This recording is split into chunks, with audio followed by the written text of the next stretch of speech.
دیکھیں تقلید کسے کہتے ہیں؟ تقلید ایک عربی کا لفظ ہے، اس کا معنی ہے قلادہ ڈالنا، یعنی جب ایک رسی ہوتی ہے نا، لگام کسی اونٹ کی کسی کے ہاتھ میں ہوتی ہے، تو اسی طرح قرآن و حدیث کے اندر ہم جگہ جگہ غور کرتے ہیں تو عوام کی لگام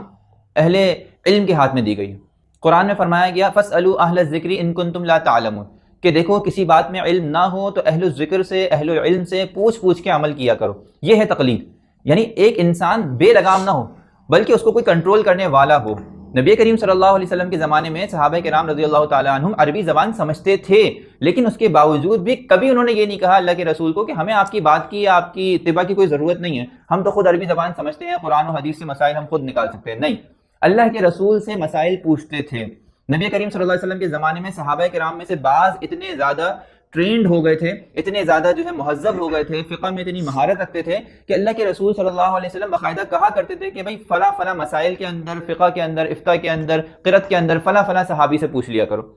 تو اب دیکھیں صحابہ کرام رضی اللہ تعالیٰ عنہم کے زمانے میں اگرچہ یہ ٹرمنالوجی استعمال نہیں ہوتی تھی تقلید اور اجتہاد کی، لیکن تقسیم ضرور موجود تھی کہ کچھ صحابہ ایسے تھے کہ جو قرآن و حدیث کا علم سیکھتے تھے اور دوسروں سے مسائل معلوم کرتے تھے، ان کو ہم مقلد کہہ سکتے ہیں، اور کچھ صحابہ کرام رضی اللہ تعالیٰ عنہ ایسے تھے کہ جو باقاعدہ استنباط کی، قرآن سے مسائل اخذ کرنے کی،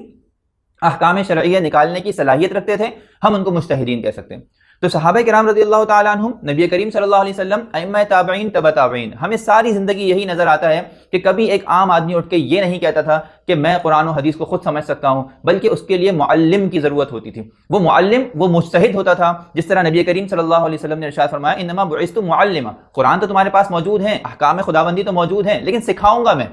صحیح طریقہ عمل کرنے کا میں بتاؤں گا۔ اسی طرح تابعین صحابہ سے سیکھتے تھے، تبع تابعین تابعین سے سیکھتے تھے، اور پھر اس کے بعد کی قومیں اپنے اساتذہ سے، اپنے مربیین سے اسی طرح سیکھتی چلی آئی ہیں اور سمجھتی چلی آئی ہیں۔ اسی کو تقلید کہا جاتا ہے۔